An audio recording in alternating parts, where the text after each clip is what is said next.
Do you have a side, Dan? This is my side. Oh, good man. That works out perfectly. So, how the hell are you? I'm good. How are you? No, what does good mean? I guess busy. Yeah. I'll take busy, Yeah. especially in a time like this.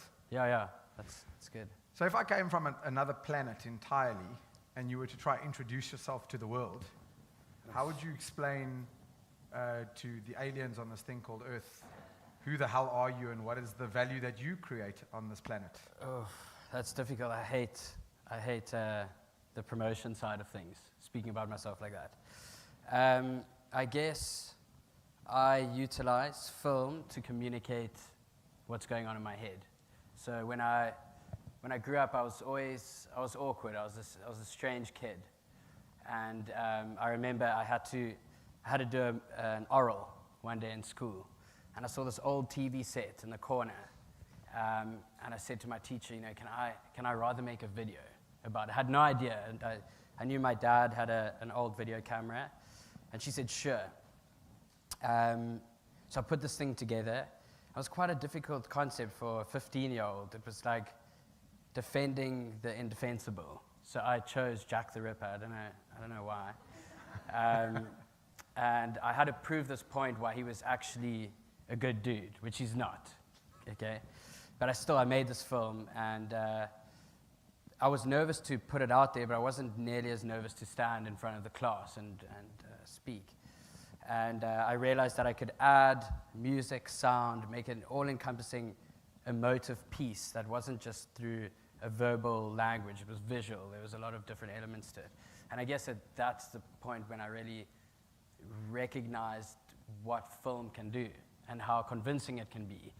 And that comes with a lot of power, and you got to use that in the right way. And I guess the films, I've made some really bad films in my time, and I guess films for the wrong reasons. But nowadays I try to make films for the right reasons, Yeah, I really resonate with what you're saying there. My follow-up question to that would be, do you think anybody can do what you do? Yeah, sure. There's different parts to the film industry. I've seen a huge surge in directors. I think that the more accessible cameras become, the more accessible the editing software becomes. We are in a space now where anybody can become the one-man band filmmaker, whereas the film industry used to be traditionally you would either be brought up into it, or your father would be a filmmaker, or your mother. You would kind of follow this path. It's quite an odd thing to do. It was looked at only the artist. You can sort of picture the guy, the old creative in South Africa. I guess is a very specific kind of person. But nowadays it's everybody. I think that you just need a story to tell. You need to be empowered in your voice, and you just need to connect the dots. Maybe you need to find someone who can shoot it. And it's difficult because when I started as a filmmaker, I thought that I was a little bit better. I thought I was, I had the skill. I was like, I'm pretty good at this thing. And now there's so many great filmmakers. It's daunting, yeah. Yeah, it's interesting because I first heard of you through originally going back through the Casey Neistat videos. And then I actually ended up meeting Casey about 3 or 4 years ago in the US. And then I really started watching these things, and then I got into your stuff. And I heard your accent in one of his videos. I was like, oh, that guy's South African.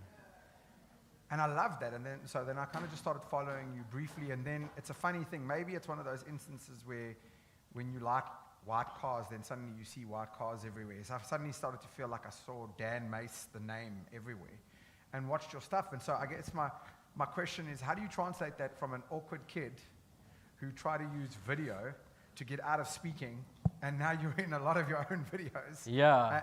So would you describe yourself as shy, and then how do you feel that transforms when you get in front of camera? It's a good question. I think I was actually speaking to Luke about that. Luke, who was my assistant 4 years ago, is now a director, great director, which is amazing. And I feel like it's the same. Everybody that comes into the space, you do get, you get confident people, and and then you get people like myself. And as soon as I developed a platform, I started to become confident in that. I can speak for days about filmmaking, but if you put me on the stage and made me speak about something else, I would be incredibly nervous. So I guess with developing an audience, you gain confidence, you gain this idea. There's a lot of affirmation that happens with YouTube. You're talented, you're good, we like your work. I think that builds, definitely builds confidence. I'd be lying to say, like, I don't look into that stuff. I don't gain some sort of affirmation from the external, from that stuff. So yeah, I guess I've become a lot more confident than when I was younger. Because that's how you come across to me. Like when I only met you properly and officially last night. Yeah. But if I were to judge you, just purely on how I view you on camera, like I even remember watching a video of yours beginning of last year, or February, March last year, where you spoke about getting COVID, for example, and you documented that. Yeah. And I just, like, in a sense, if you think about it, I know you're doing it on camera, but you're talking about nothing that has to do with film. Yeah. You just nailed it so well. You went through your journey. The story was epic. Yeah. So in a sense, you can talk about a lot of different things behind that camera. Or in I'll front of tell the you camera. why I had to make that video. It's because I got into a lot of trouble. I was in a Casey video, and he said my best friend has COVID, which was what it was called. Yes. And I'd flown back from the States to South Africa. The assumption was that I knew that I had COVID at that time. Yes. So yeah, there was a lot. And I was on my bachelor weekend, and I went to this festival in just outside of town where there was a lot of people. And then I had to come forwards, a week later to say I've tested positive for COVID. And then obviously the festival, I don't know, they made a big deal out of it, and there was obviously money lost and that sort of thing. So yeah, they really used my name in a way in which to say that there was things like, YouTuber, world traveler goes and spreads COVID and brings it to South Africa and things. So yeah, it was difficult. So I knew that I had to make a very thorough film, which was, we all checked it, and we checked the writing to ensure that like the right things were said, because I had absolutely no idea. We were all sick in the States, and that was in January. And back then it was, there was no such thing. It was called the Chinese flu back then. It was Yes. a terrible thing. But that's what it was known as. That's what Trump was calling it at the time. And it was not in LA. So yeah, we just all got sick. And then, when I got screened in the airport, I didn't come up with a temperature, but I couldn't taste or smell anything. And my father-in-law is an ENT, and he got messaged by the World Health Organization like a week later to be like, look, that's a symptom. Yes. Because He said, it "Go wasn't like get a these were test." well documented at the No, time. no. This was like, I was the 60-something person to get positive in the whole of South Africa. I was one of the first in Cape Town. Yeah. Pretty scary. You're a real trailblazer in all instances. Yeah. Right? Then I had it 3 times after that. Oh, Now I've been vaccinated. Yeah. No, it was quite hectic. I'm clearly So- prone to that. I want to get into the genesis of Dan Mace, but I guess it's a question that's worth asking on the back of what you said, because you have to navigate these very interesting spaces where, because you've gained a following, it's so much of what you say and do can be taken out of context. So how much of it do you give a shit? How much do you actually, are you at that point where you don't care anymore, or do you feel like it's gone the other way? Like, run me through the psychology of caring about a world that watches your content. How do you have to think about these things? Yeah, I think you grapple with this idea that, with a following, you have a responsibility. That's why I never speak about politics. And people are always like, you need to shine a light on what's happening here. You need to do that. And it'll be irresponsible for me to do that, because then I'm teaching my audience about things that they're probably going to listen to me that I'm not well researched enough to even speak about that. So sure, I was very lucky to have Casey as a mentor. He's brilliant in many regards, and one thing he's really good at is with the community management, the way in which he communicates to his audience and the responsibility he has for, he understands with having a large audience. So yeah, there is that, and then there's a lot of times where you're like, I don't want to give a fuck. Yes. This is, like, a lot of people are saying a lot of things. So how do you navigate that? How do you navigate your way between what is the criticism that I should listen to and what is the stuff that I should ignore? And that's very difficult, and it comes with time. And you got to recognize that with comments and feedback, you got to think, those are the people that I would want in my circle, that I would give my time to listening Yes. to. And if that's the case, then sure, you should listen to that. And yeah, you should develop a community of people around you that can give you real feedback on what you're doing, and making sure we all make mistakes. Like, Yeah. I've made a ton of mistakes. I've said a lot of things that I regret in a lot of videos, and done things and behaved in certain ways. And, you know, it's difficult because you're putting it out there, but at the same time, I can't complain about that because I've chosen to do that. I'm responsible for wanting a YouTube audience. Yeah. I'm with you. Although, I mean, you got an interesting scenario because everybody does and says stupid things. Yours just happens to be eternalized in the world of. Yeah. So, you know, I'm not the media. I actually come from it's so funny, you and I have different paths into the same place. I'm definitely not here to clickbait you into any of those comments. I actually, if I could have my way, I just want to have like a really cool chat with you. You know, my job coming in today was to kind of deconstruct Dan Mace for the good. Because I think there's a lot that we can learn from what you've done from. And in the spirit and the context of Fame Week, it's like, how do we transfer that wealth of knowledge to other people so that we can create many, many, many more Dan Maces in both a similar vein and then many other different versions of you, maybe just imitating some of the success that you have. So before I get into it, I just want to give you a hand more than anything. I think that from one content creator to another, I think you fucking nailed it. Thanks. And I think it's epic. So well done. Thank you. Awesome. Thank you. So defending the indefensible and Jack the Ripper, Yeah. maybe give me a little bit of that genesis, right? Like, you're at 15 or 16, you stumble onto this world of video and really this art form. So run me just through some highlights packages, because I think a lot of the people want to know how do we go from that guy to here.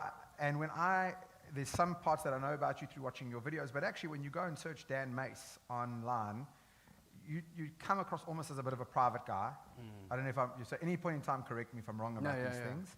And so I'd love to, I'm not trying to push you on personal side, but I'd love to understand your evolution, so to speak, from 15 to maybe 25 onward. Like, how does it get from that video to there? Sure. I think about that a lot. I got extremely lucky. I was making little films in high school. If you're that one guy or girl in high school and you have a camera, you become known as that person. Everybody comes to you with their LP and their song, and they want a music video, and you become that guy. And I was making surf videos, and then I didn't even really know that that's what I wanted to do. Then I went to Australia for my gap year. I went to Bali. I got locked in jail in Bali. That's a whole different story. Then I went to Australia and I became a bricklayer, which was really awesome. It was so precise. It was something. I guess I was trying to not think about what had happened in Bali, and I was just, I was focusing on these building walls. And then I came back to South Africa and I worked in the film industry for a bit because it was a way to get money. I saved up enough money and I decided to go to film school. And in film school, this passion reignited within me. I was very cocky, so I left after a year, said some bad stuff to the lecturers. Those who can do, those who can't teach, something like that. And then I went off and I started a little production company where we would film events. I think anybody starts filming events, that's the main thing.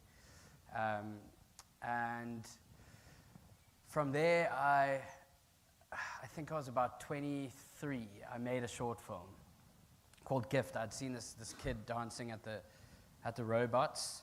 So I decided, I thought, he's dancing to no music. How do I create this backstory?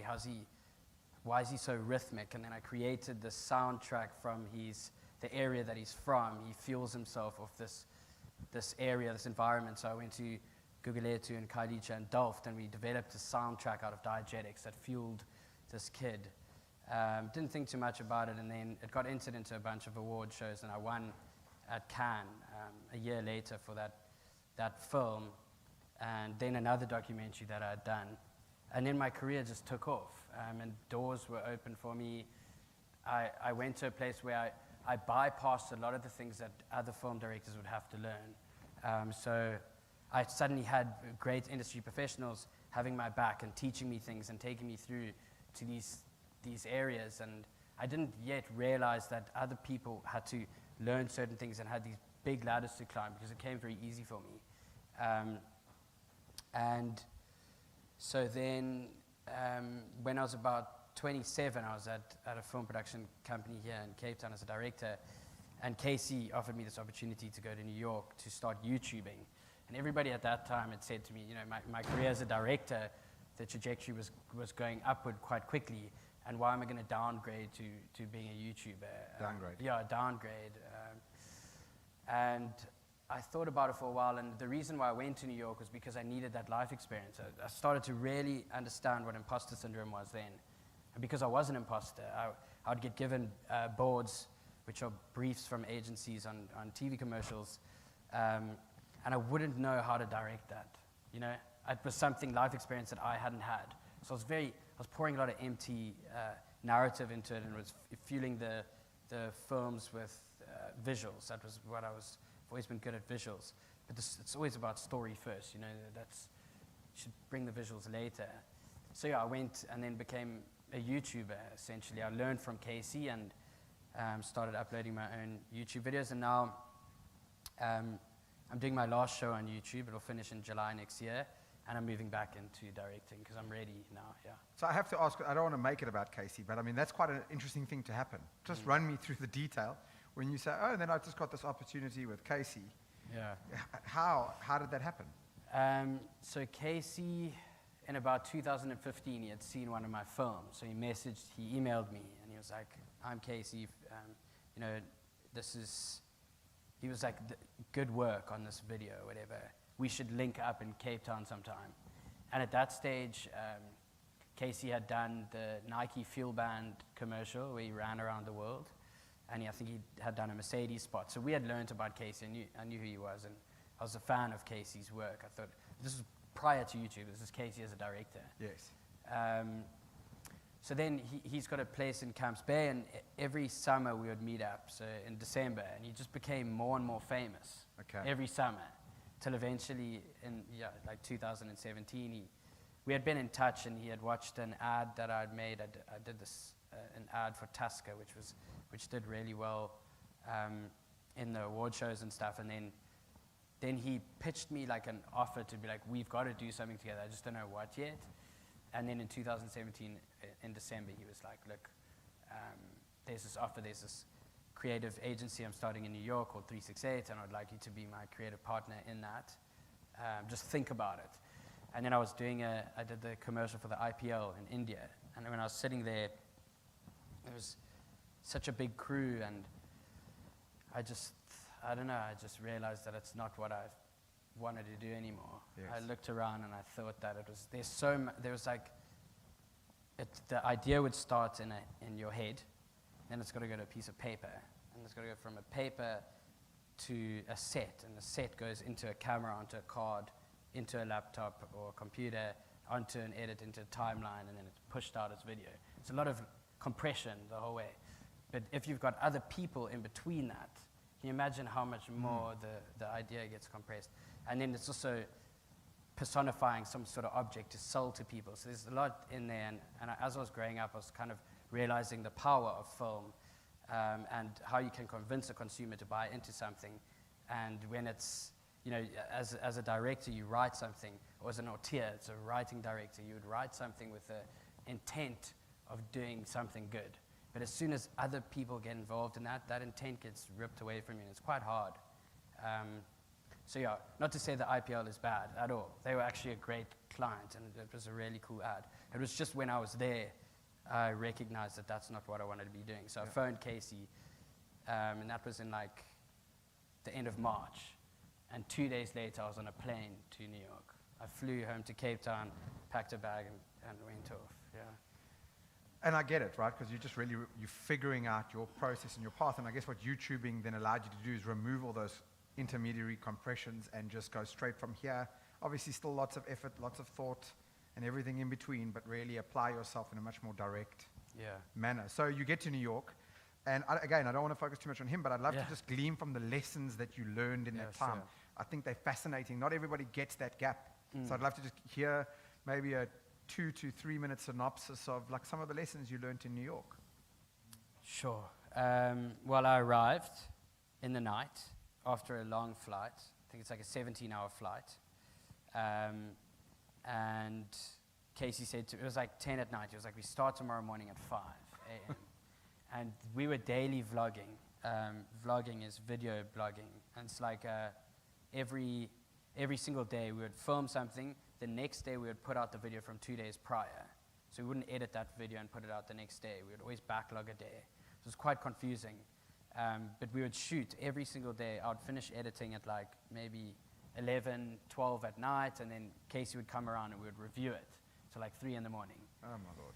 And then I would be up, wouldn't get up too early then. We would be up sometimes at like 6 or 7, and then we would start again. And Casey had this amazing ability to not sleep.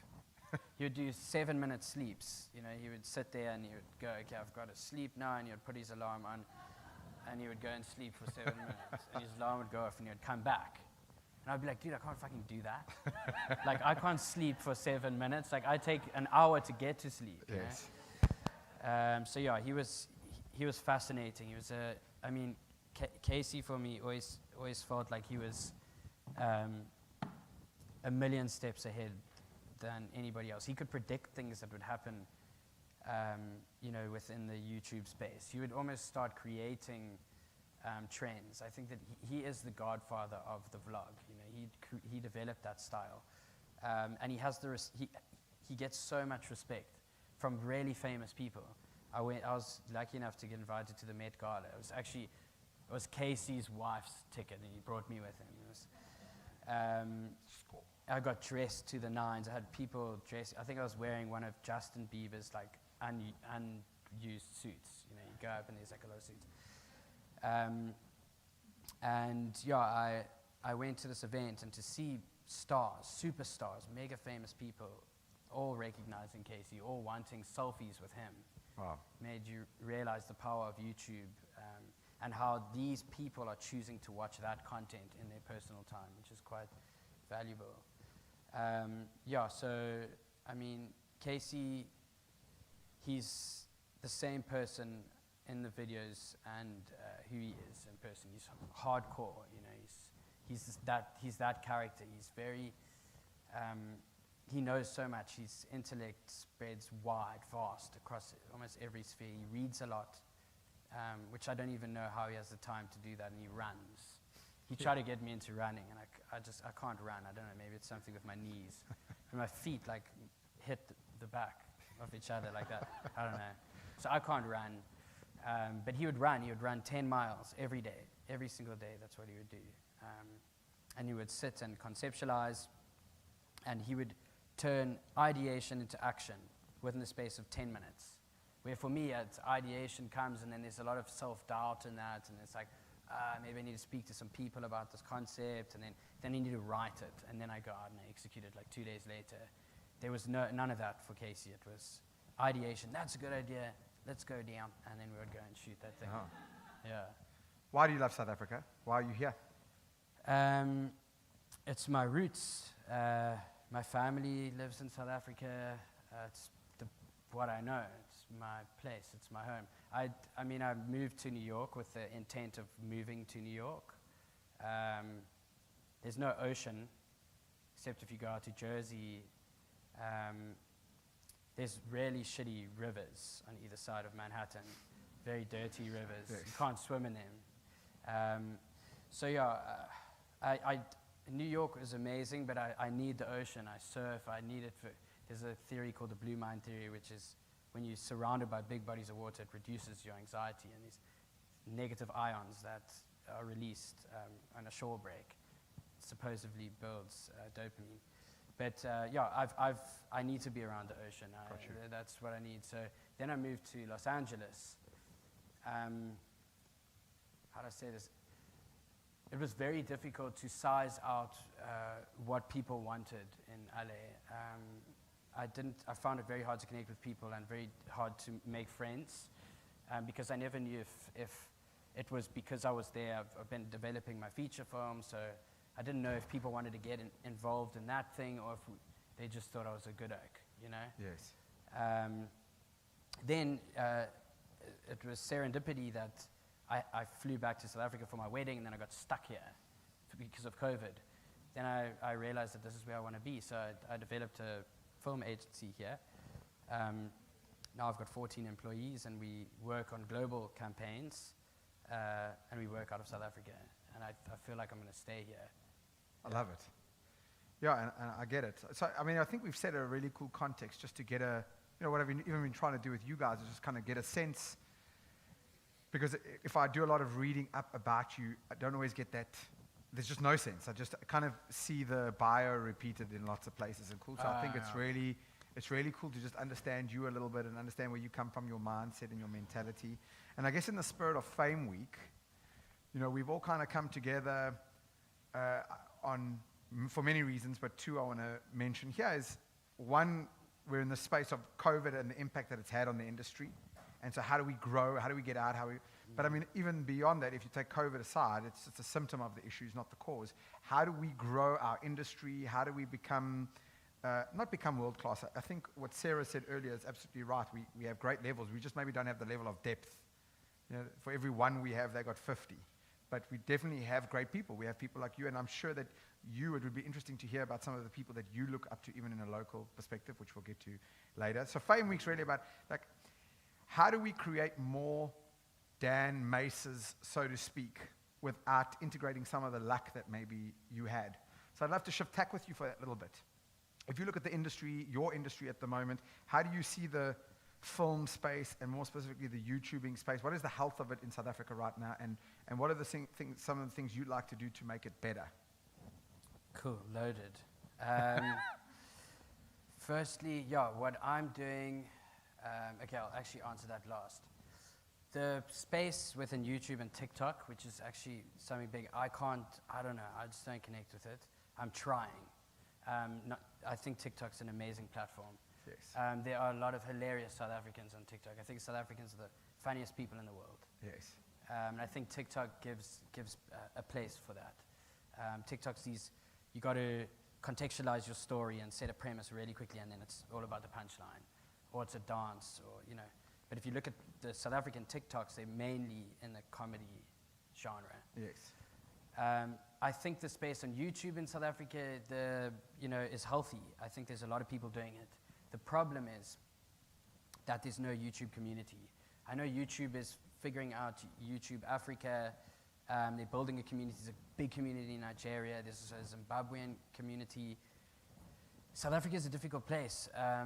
I feel like because there hasn't been much opportunity in South Africa, the problem is when somebody rises, people don't look at it as an opportunity to leverage off of that, but they look at it as a space that's been taken up.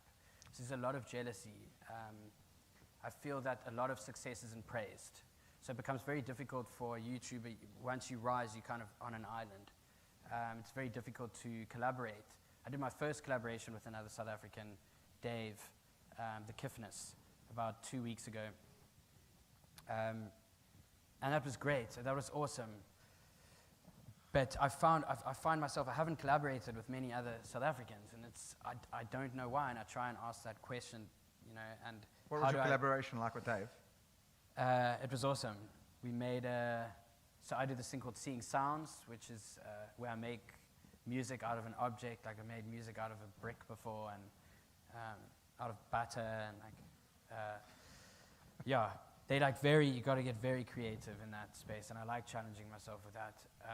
And Dave Dave's an incredible musician on the one side. He's not just this, but on YouTube, which he's used the platform to leverage incredibly. He's a brilliant mind. He's a brilliant person. But he takes memes of animals and then remakes these tracks. Like with that cat. Cats, dogs, mice. He's done, yeah. So anyways, we went and we used a bird, a parakeet, to make the song Take On Me. Take On Me? Yeah, by Aha. Yes. And it was funny and great, yeah. It was received well. So getting back to the point, I think that, in South Africa we need to start looking at the bigger YouTubers and the bigger names as something to leverage off, and a place for collaboration. I think the smaller YouTubers should reach out more and say, I'm here, I want to collaborate, I want to be a part of what you're doing. And I think the bigger creators like myself, I'm speaking to myself here a lot, is that I should give more time to considering the smaller YouTubers and start building a community for what I'm doing. But my mind hasn't really been on that because I'm moving away from the YouTube space. Yes. I'm building a community of filmmakers at my studio. Like I said, I've got 14 people there, and I'm building them all, and they're all going to become self-empowered filmmakers. I want to kind of create the space at Joe where it's like YDE. Okay, I'll explain. Let me explain. YDE takes in young designers and gives them a space. It gives them a shelf for 2 years, and they move on and they become great designers. I want to create a space, hopefully, where younger creators stay for longer, but they come in, we build them up, we train them, they start doing work underneath the Joe banner, they get a spotlight, and then they go off and they become directors elsewhere. I think that it'll be very difficult to house a director for a long term in our day and age, because there's a lot of directors and there's not much work. But as you mentioned almost in the beginning, we are in this golden age right now where it's becoming more accessible. I want to share a contextual story. So I started this thing called Suits and Sneakers in 2015. I basically come from an eventing perspective and I speak for a living. So I stand up on stage and I say to people, I have no matric, but I'm very well educated because the internet has provided me with education. So I want to show you how you can use informal learning, TED Talks, YouTube, podcasts, books, to hack the system of value creation and do some cool things. And instead of telling you about it, I'm going to run these TED Talk-like events. We run them at big facilities, we record it, we put it on YouTube, the thing starts to blow up. And this is all going very well. I moved to London, 2018. I'm running South Africa, London. It's all doing its thing, and the long story short is COVID hits, and suddenly we can't run events anymore. And so out of sheer desperation, we start this little video studio, and that's actually a much more pleasant term than what it was really. It was 2 basic cameras that we could switch between, and we started hosting webinars for ourselves, and then clients kept calling me saying, can we do stuff with you? So why I'm giving you this context is, one of the things I started doing early on, because I come from this eventing space where we just love bringing people together, is I would just invite anybody to my studio, and I would just do a short interview, maybe something like this, but just ask a few questions for 10 or 15 minutes, and I'd put it out. I wouldn't even give it a name or a label, or I wouldn't call it a podcast. And it's unbelievable what started to happen. People would come in, I saw that interview with your dad. I saw that interview with your best friend who's a plumber. But it was amazing. It started to foster this spirit of people coming together. The difficulty and then we started this thing called the Small Business Showcase, where we just started when COVID hit, how do we just take 10 minutes and shine a spotlight on them? And so I found, to chime in there, I've just seen from personal experience that sometimes just doing it is the best way to get going. Sometimes you don't always have to have this massive and elaborate plan. The difficulty, which I can appreciate from your end, is as you get bigger and you get better at what you do, time becomes quite scarce. So you have to become quite intentional with it. I think what you're trying to do at the studio is epic, because we need more of it. I think the fact that you're sitting there collaborating with the Kiffness, it starts something. Do you remember? It just sets a precedent. And I think the weirdest thing for South Africa is people just need to feel like they need to have this is why I jumped at the opportunity to interview you in this perspective, because I think sometimes people just need to get a glimmer of permission to do something, and then they will run with it. They'll watch you collaborate, and they'll see that, and that almost gives them permission. Oh, we could do this. Like, it sets a cool trend. So I think the studio, do you want to maybe run us through a little bit more about you've mentioned very briefly. I want to just give you maybe the space to talk about it, because that's what it represents to me, is the space to give people permission to do more of these things. Yeah. So Joe is my sausage dog, who I love so much. Got him tattooed there. And Joe, then when I got the studio, I didn't know what to call it, and I always laugh at like names of agencies and shit. It's like either a fruit and a color, like put together. You know what I mean? Like there's this table of people, and they were like hashing it out for 3 weeks, and they call themselves like Pink Flower or whatever. And that's it. I just saw it over there. But so yeah, I didn't want to call the studio anything like that. And then Joe got sick, and we thought that he was going to die, my wife and I. And then I wanted to name the studio in his sort of like a legacy thing for him. And then I called it Joe, and then Joe stands for just original entertainment, and that's very much in line with what I want to be doing, because I want to take it back to creating work with meaning. Like one of my favorite film directors who passed now, his name's Keith Rose, who started Velocity Films. Him and there's another guy, Greg Gray, who's still around. His work's incredible. They were making the greatest ads of all time in South Africa, right at the beginning of the days of ads. They didn't focus on this kind of like visual aspect of you. Watch any ad nowadays on South African TV. It's someone dancing and they've made a song, and it's like a lot of neon lights. And there's no real, there's no core to it. There's no story. Like the ads of Cremora, it's not inside, it's on top. I see they try to remake it now. That was an iconic ad. Visually it was shit, but everybody knew what it meant. Absolutely. It meant so much. Everybody understood it for many years, and everybody knows that. And that's the greatest form of communication. It's raw entertainment. It's not focusing. So Joe stands for story first. It's and at Joe, it's efficiency meets innovation. So we're in the space of, doesn't often happen where art and commerce align. There's a saying a lot of the production houses use: some for show, some for dough. The ones for dough you don't really want to show, and the ones for show don't make you much money, but you market those to get more work. I don't like that at all. I'm trying to find a way in which to merge commerce and art. So yeah, that's what Joe stands for in its core, and we've got amazing clients already. We haven't launched the company. I'm only launching it next year in July. We've just been speaking about it here and there. We've got the Discovery Channel, who's our main client, and we've got so much great work with them. And we're running it underneath Joe, and it's not even a thing yet. So it's really exciting. And we're building this team of people. By the time we launch, we'll probably have 20 employees, maybe more. And right now I'm building this community. I take on the massive overheads where people would think I'm really stupid for doing this. But I do it because it's the only way to get people in-house and create a like-minded ecosystem of creators and creative people. So yeah, it's going to be very exciting. I could end up failing when we launch, because right now I run the whole thing. I sustain the entire company off of YouTube, of the money we make from YouTube videos. And we're going to move our way, and obviously the Discovery stuff now, which only starts filtering in down the line, really. Yes. So yeah, that's Joe.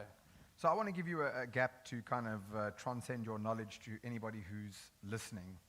This is a gap for, I think, us to share the best of what you know and make the industry better, if I can say that. So I want to give you the gap to just share your thoughts off the top of the head.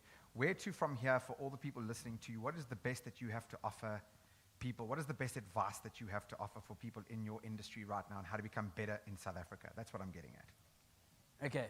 Let me try to remember this. RECC. R-E-C-C. Relevance. E stands for engagement. C, consistency. And the last C is commerce. Okay? Let me break that down. This is for the YouTube space. Is the content that you're creating relevant? It needs to speak to your audience. Is your audience South African or is it global? It's got to be, the relevancy needs to be high. You can't be speaking about something that happened 10 years ago, unless that, you're using that to maybe reintroduce a specific idea. Are you engaging as a creator? Are you asking questions? Do you manage your community? Do you do things outside of the space? Do you take to different platforms to speak about that work? You've got to engage with your fans, your followers. You've got to speak to them on an eye-to-eye level. You've got to respect them for their time. Nowadays, to subscribe to something, it's a big thing. There's so many other platforms that people could subscribe to or spend their time on. Even though YouTube is free, you're taking away from somebody's time, so you've got to be engaging. Consistency. You have to be, the only way to grow an audience is consistency. You've got to speak to how consistent you're going to be. Are you going to do bi-monthly? Are you going to do a video every week? Are you going to do a video every day? People need to know that, and you've got to stick to that. And the last is commerce. A lot of people don't think about this, the value of the fact that you need to make money on YouTube. very difficult to make money purely from views. You've got to have brand deals. You've got to have people that you're promoting through your YouTube channels, and you can't be a person that is going to over-brand your shit. So you've got to have the brands that speak to the kind of work that you're creating. You create long-term relationships with them. You sign a retainer. You know that this is the amount of money you're going to earn for this period of time, and you plan your films around that, and you make sure that not every film is a brand deal. And yeah, with that formula, I wrote it on the way here because I thought you might ask me that question. That's why I was like, RECC. I love it. Yeah, that's my advice. From a skill perspective, what are some of the things that you think, like what advice do you give to young and old when they're getting into the space? Because in my mind, so I totally agree with you when you talk about rec. We should make it a thing, eh? I'm ready when you are. Cool. So how do you advise young and old on how to improve their skills? Because that's something to me is like, obviously you're talking about a medium that people, so I agree with you with rec, and I agree with you, like you said, story first, that that's a whole thing that we could speak to about how you draw a narrative and how you kind of run after that. I love all those things. And then skill acquisition, I think that we definitely cameras, the internet is allowing you, the world is allowing you access to this stuff better, but what about skill acquisition? What should people be doing? For example, I see you've got like a collaboration there with NAS Academy. Yeah. But where do people go, right, when they want to, like, I'm in this strange world where I'm speaking, I was speaking, creating events, and now I'm starting to become this amateur videographer in my spare time, and it's fascinating. But where would I go to really increase my skill set in a big way? YouTube. I think like you can learn anything, and you can learn how to build a plane on YouTube. I think cameras are not that confusing. No. I'm not very clever when it comes to shit like that. I don't even know how to put in a signature at the bottom of my email, you know? I think cameras are really simple to use. It's three things. It's not even math, you know? Look at your shutter speed, your ISO, and your aperture. That's it. And then you can learn how to frame something. Yes. Because if you're in control of what you want other people to see, that's where you point your camera. If it's a bit skew, or you learn simple things, like you want to empower something, you go low angle, you want to disempower something, you go from a high angle. Those are all things you learn in time. But you learn all that stuff on YouTube. It's free. You know, like, I've got a friend, Peter McKinnon, who gives every single tutorial that you ever need on everything. Amazing. So yeah, YouTube, you can learn everything from the internet. Cameras are not hard. The new iPhone 13 has a cinematic mode on it. You can shoot. Well, I'm going to do a test with it. It hasn't arrived yet, so I can't really promote that yet. But from what I've seen, it looks really good. Yeah, I think that gone are the days where someone should look at a camera and be like, I'm going to hire that person because they know how to use it. Yes. You can spend 2 days and learn how to use a camera. You know what I mean? I guess lots of practice to your Practice, action, those things. It's the same as learning how to play the piano. Anybody can do it. Your neural pathways in your brain will eventually just connect when you pick it up. You're like, press that button, and there you go. You've got your thing. Yeah. What is your secret sauce from a Dan Mace perspective? Can you quantify it? Can you share with people how you define your style of content and what makes you good at what you do? To just imperfect the work to make it seem more attainable. That's the best thing to do. So we would go through a process of making what I would think is a perfect piece of content and removing bits so that it's more human.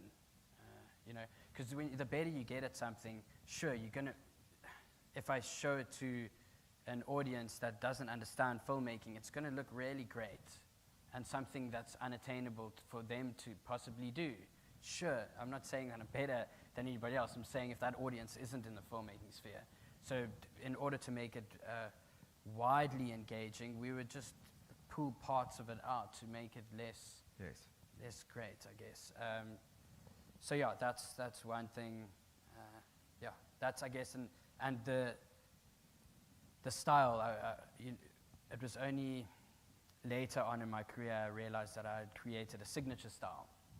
Before that, I was just making the work in the way that I wanted to make it, and I started realizing people were drawn to the way that I edit things. And people were really pissed off in the academy that I've done, the Dan Mace Academy, how to be a great fucking filmmaker. I didn't teach anyone about editing in that, you know, because I think you can learn how to edit on YouTube. So yeah, I didn't teach people about that, and even if I had to teach you about the way in which I edit videos, it'll be the wrong way to edit videos because it wouldn't be your way of editing it. It would be my way, and I can't really teach that. It's like I pick up something and then it feels right.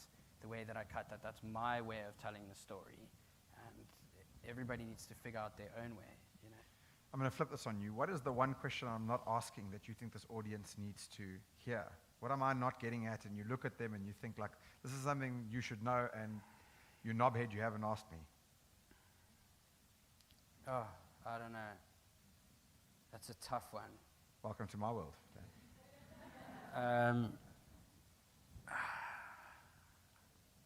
No, I feel like you covered everything. Yeah. What makes you feel most alive, Dan? Surfing, for sure. The ocean. I'm actually making a documentary about the ocean. It's called My Blue Mind. It's a mental health piece. It's all about a space that you can't control. I think like a lot of mental health comes from control. Wanting to feel in control of something. Anxiety comes from the idea and understanding of losing control. And when I go into the ocean, I'm completely out of control. I have to, surfing is a beautiful understanding of the ocean may give you this wave, and you can choose to take it, and if you do, you have to go in the direction that it's telling you to go. And then you can ride it to the best of your ability, but you'll never be able to tell that wave what to do for you. It's a beautiful way of looking at a day in one's life. You know, that day, you can't control that day. You can't control the things that happen, but you can ride the day in a particular way to the best of your ability. Surfing makes me feel very alive. Yeah. I love that question. I want to, as we kind of close up, I want to give people a space in the audience that maybe you have a question for Dan. You know, it's funny, when COVID hit, I had to learn that same thing about myself, because it was a weird thing. Like, I had a weird thing. I had a massive breakup happen to me at the end of 2019. And so when I walked into 2020, I was like, well, the one thing I have control over is I'm traveling a lot and work's in a great place. And then COVID hit, and I was like, really? Is that what you're doing? And I went through this like bleak patch of 3 months where I was just a miserable sod, to be honest with you, because I was under the illusion of the idea of control. And I keep hearing this saying over and over in my head that man plans, God laughs. It's like it's toughened me up so much. So in a sense, I really resonate with that. And it's an illusion of control, I guess. Sure. Do any of you have any questions for Dan? Speak now or forever hold your peace. The lights are there you go. I'm going to ask you to make sure that these questions are brief and prompt.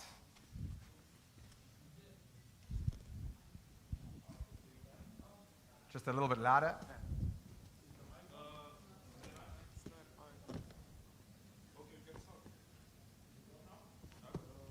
I think you can just shout. It's just purely for... And now? There you go. Okay, I heard you spoke about being in the townships like Guguletu and Khayelitsha. I'm from both those places. So as I am aspiring to become a filmmaker, currently a student at CPUT doing my diplomatic year, I would like to know what does one from the township has to do to actually work with you? What protocol must one follow to get hold of you so that we can be in production in the near future together? Oh, amazing. You can just email me or my producer, Rain. She's over there at rain@danmace.com. And we can speak. Good luck, Ray. Yeah. Okay, thank you. Yeah, for sure. Thank you. Why don't you, I'll tell you what happened is that I was so excited to get speaking to you that I kind of lost track of what time we started. I've really been excited to hear from you. I'd love to get some parting thoughts for you if I can, just around, you know, you sit in a unique space, Dan. I think there's some. Is there another question?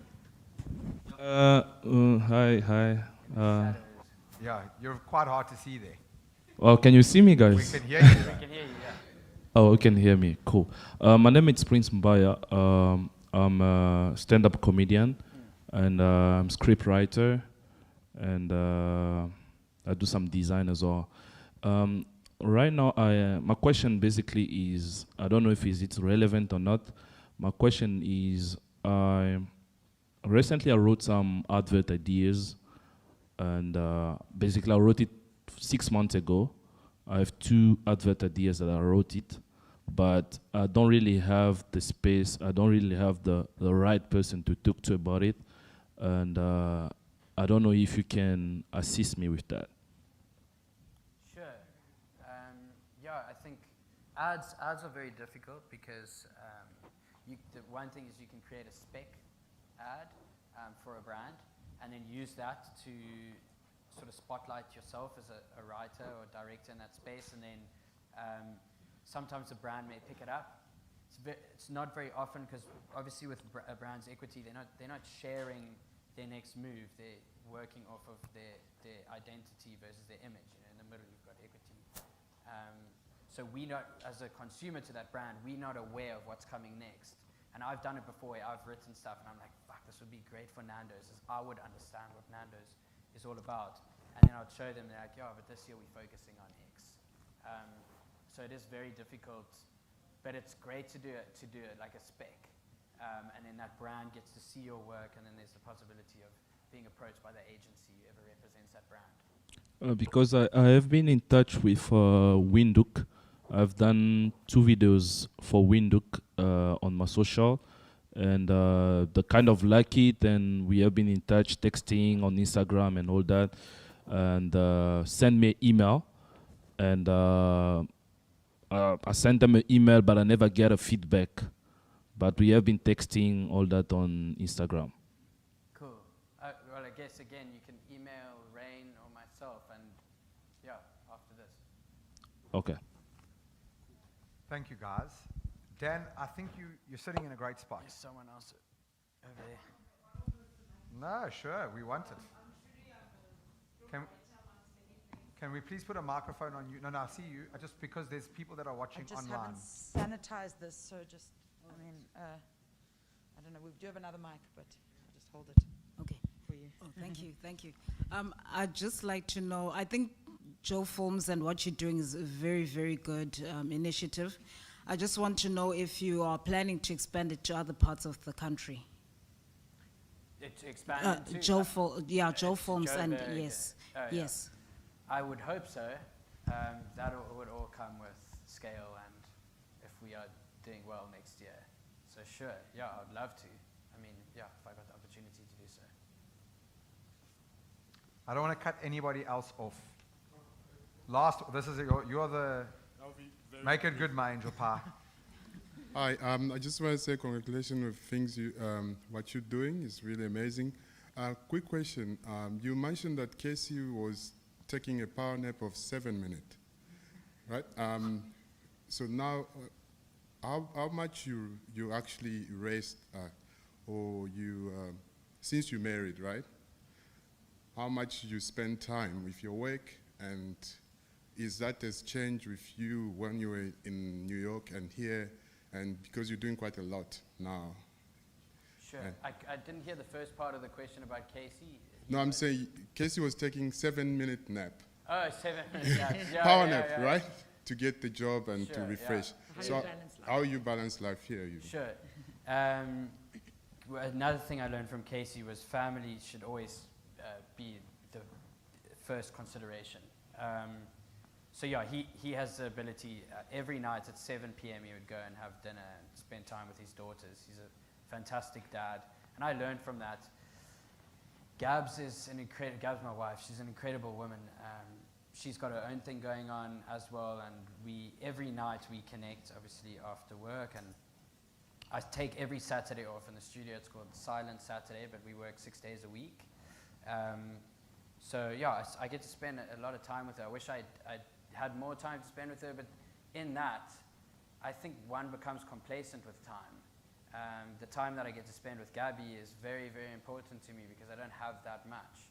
So when we do things, we do them to their full potential. You know, we go on dates, we get stoked for date night. You know, we get dressed up and we sit with her, or she does her hair and stuff like that. And we spend this time together, and we have, when we travel together, we make sure that, you know, we live in every moment. I think if we had more time together, maybe we wouldn't grip it as hard. Yeah. Thank you, guys. I'm going to close off here. I think those are really good questions, by the way, and I think it does speak to an important part. I've been asking myself this question for the longest time: what does happiness look like? I think work is certainly one part of it. Dan, I think you're in a really good spot, man. I think that you've managed to achieve. How old are you now, as a matter of interest? If you don't mind me asking. 31. 31. I think you've done a lot for 31. Thanks. And yet, at the same time, you're...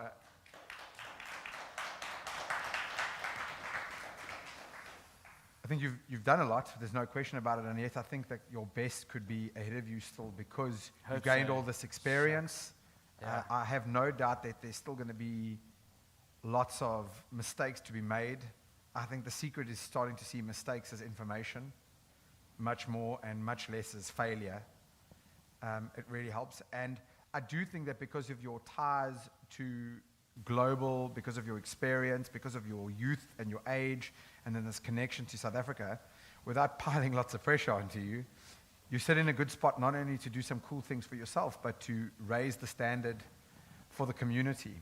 And I want to commend you for what you've done so far, but I want to encourage you, if for nothing else, just take it from human to human, that like you stand in a cool spot with lots of responsibility, but you could really make a great difference to those around you. And I want to urge you to do just that, but in your own time. Will do. I want to leave you with the space to offer a parting thought. I don't think it has to be anything related to... Haven't I offered so many parting thoughts, sir? Well, this is Like not related... My bank is empty. Well, you could cut it there, but it Okay, doesn't have to be... I've got one. You don't have to relate it to Yeah, work. You know what I mean? yeah, Like yeah. you give the whole of South Africa is listening to you, so give them something to go home and sleep on. Okay, there is a word, rasa stava. Do you know what that means? Stands for the taste of bliss in the absence of thought. And a mentor of mine taught me that recently. That means that one needs to find a space. Some may find it through meditation. I struggle to meditate because my brain works really, really quickly. And you've got to find a space to silence the mind, to silence your thoughts. And it's blissful in that moment. Like I said, I've mentioned the ocean a lot, but for me, I put on my snorkel and my mask, and I'd lie in the shallow water, and I can hear my breath next to my ear. And I just stare down. I can do this for half an hour before I've realized that I haven't had a thought. And after that, I'm so awake. Then I write. I can write after that. I've recently really fallen in love with yoga as well. I've found with yoga, I don't think at all. There has to be an instructor there because they have to be guiding me. But if I put myself in an uncomfortable position, I'm thinking about my body, and my thoughts are running and how am I performing in a pose, and not really about like every single issue that I may think that I have. And it rids me of anxiety for that moment in time. It's a fascinating thing. I think it's a big part of my growth since I've started that since the beginning of this year. For someone whose bank was empty, Dan, you did a cuck job at empty bank. Thank you. Dan, thank you so much for your time, for being part of it. I think certainly it's so great to glean from people who have done some really cool things. And like I said to you, I think as much as you've done, your best is ahead. So it's epic. Thank you for the opportunity equally to sit down with you, just to chat human to human, man, just to kind of have a cool conversation. And thank you to each and every one of you for listening, for participating. I certainly think I've learned so much from today, watching all of you and listening to all of you and how you think. And I can't help but feel, I love hybrid, I love digital, I love what we can do with these things, but bringing people together, it's a really special thing. Being here with you guys again today, being here with all of you, sharing, having the little moments, between lunch, Sarah, please, that's the men's bathroom, so please don't go in there again. It's like these little serendipitous moments, they matter, and it's certainly for me, it's been just a really loud reminder to be grateful to be able to do this again. So from me to you, thank you so much. From me to you, Thanks. thank you so much. And please give everybody a round of applause. Thank you.